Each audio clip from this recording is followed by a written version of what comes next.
আসন্ন জাতীয় সংসদ নির্বাচন সামনে রেখে আগামী সপ্তাহে পদত্যাগ করতে যাচ্ছেন উপদেষ্টা পরিষদের আলোচিত দুই সদস্য। তারা হলেন স্থানীয় সরকার, পল্লী উন্নয়ন ও সমবায় মন্ত্রণালয়ের উপদেষ্টা আসিফ মাহমুদ সজীব ভূঁইয়া এবং তথ্য ও সম্প্রচার মন্ত্রণালয়ের উপদেষ্টা মোহাম্মদ মাহফুজ আলম।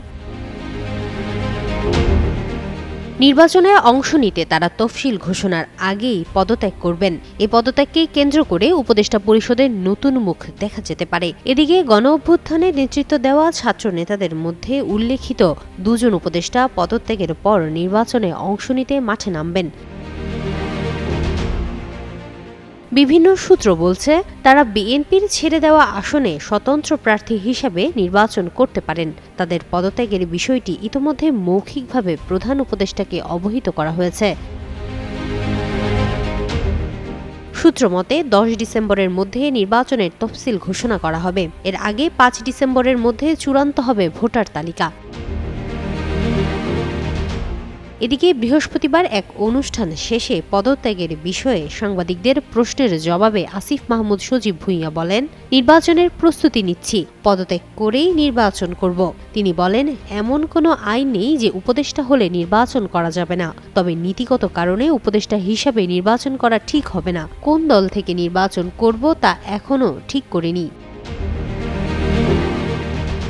তিনি জানান, ঘোষণা দিয়েছি নির্বাচন করব, তবে কোথা থেকে করব ঘোষণা দেয়নি। তিনি জানান, শুধু দুজন ছাত্র উপদেষ্টা নন, আরও কয়েকজন উপদেষ্টা নির্বাচন করতে পারেন। আসিফ মাহমুদ সজীব ভূঁইয়া আগে কুমিল্লার ভোটার ছিলেন। সম্প্রতি তিনি ঢাকা 10 আসনের ভোটার হয়েছেন। এরপর থেকেই গুঞ্জন রয়েছে তিনি হয়তো এই আসন থেকেই নির্বাচন করবেন। বিএনপি এই আসনে কোনো প্রার্থী এখনও ঘোষণা করেননি।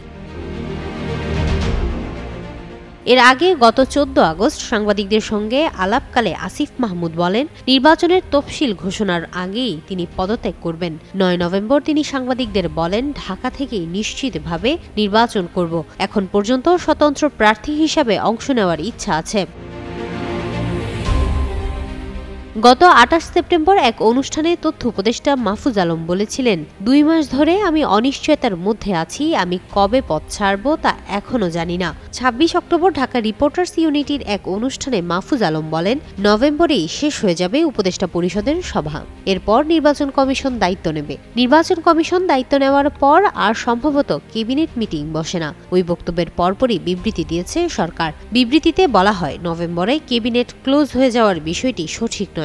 নির্বাচিত সরকারের হাতে দায়িত্ব বুঝিয়ে দেওয়ার আগ পর্যন্ত এই উপদেষ্টা পরিষদ দায়িত্ব পালন করে যাবে। অর্থাৎ নভেম্বরের পরও উপদেষ্টা পরিষদের সভা চলবে, সংস্কার কাজও থেমে থাকবে না।